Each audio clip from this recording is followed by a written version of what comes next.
We were the redhead stepchild. I don't know why we worked that We were hard. killing ourselves to be number We one. were trying to prove that it would work.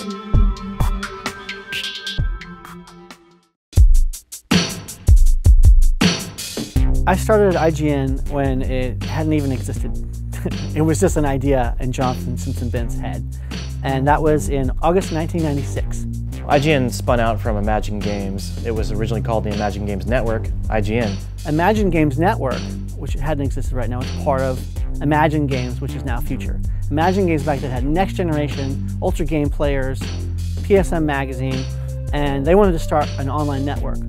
They had their own online web entity for the magazines, but then they want to take that one step further and create websites specific for the game systems. We already had like Next Gen Online, and we knew that it didn't have a lot of ad revenue or anything like that, but we had this idea that, or Jonathan really had this idea that, like, you know, there's all these fan sites popping up on the internet, you know, it's kids doing them in their spare time, and we were already starting to like hire some of those guys, and we were like, you know what if we just like hired a kid to do a fan site full time?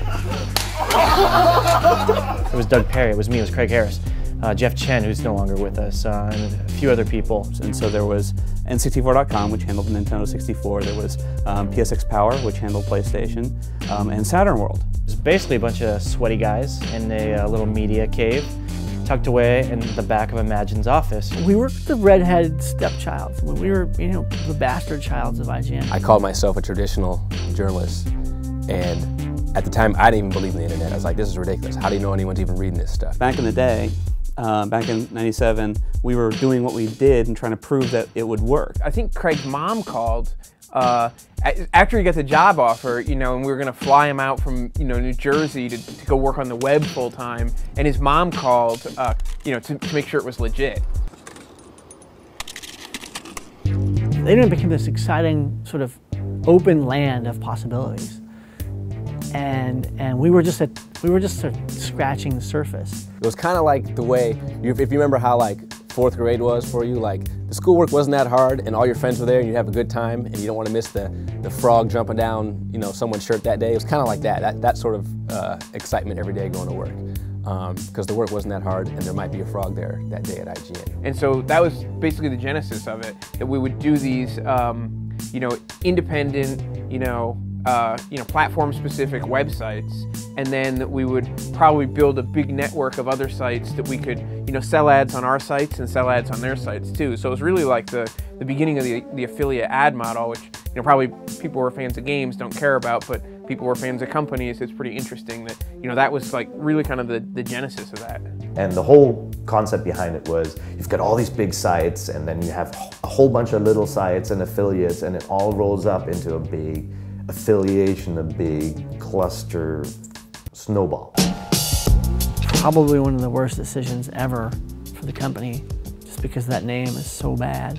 I mean, do we really want to do that? Do we want to be that type of site? All right. We had this site ChickClick, and then you would occasionally receive these marketing emails from them, you know, in your inbox. The email read, for all the employees, read, "Give your mom a pearl necklace this Christmas from snowball.com. Give your mom a pearl necklace from snowball.com. It was, I guess it was marketing people, right? They were like, ooh, we're venturing into the online world, and this is going to become a snowball effect, and it's going to gain momentum.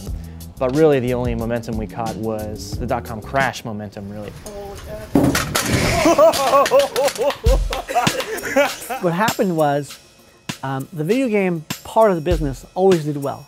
We always brought in ads, we always had a lot of content, we always worked our butts off. So we were always a lean organization. And when we split off, the company had a lot of money, we're flush with money.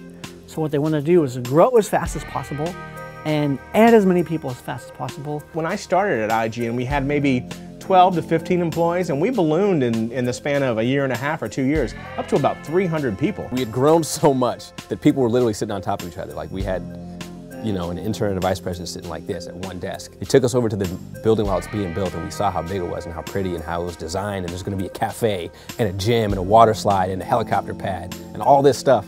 And it never showed up. I'm pretty sure our CEO considered like hamster tubes that would go through the office. You know, suddenly everything became a little bit scary in a way, because we were trained to be so frugal about everything, you know.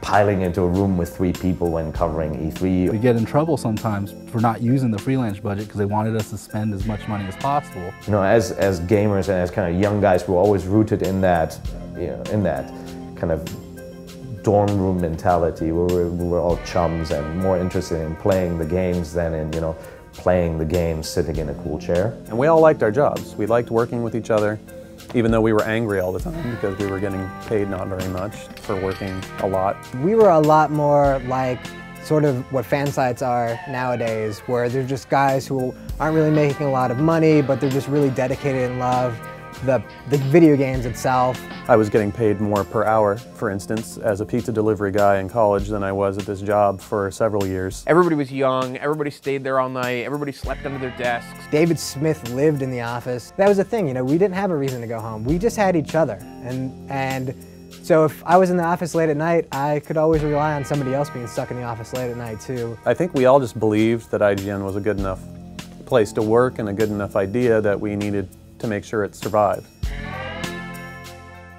Next. The bubble was as big as it was going to get. We're all going to be rich, we're all going to be millionaires. We're not making millions of dollars. 20, 30, 40 of our friends getting laid off. These are our friends. Yeah, how can you save your coworker's job? We actually let them fight and we sell it on Insider.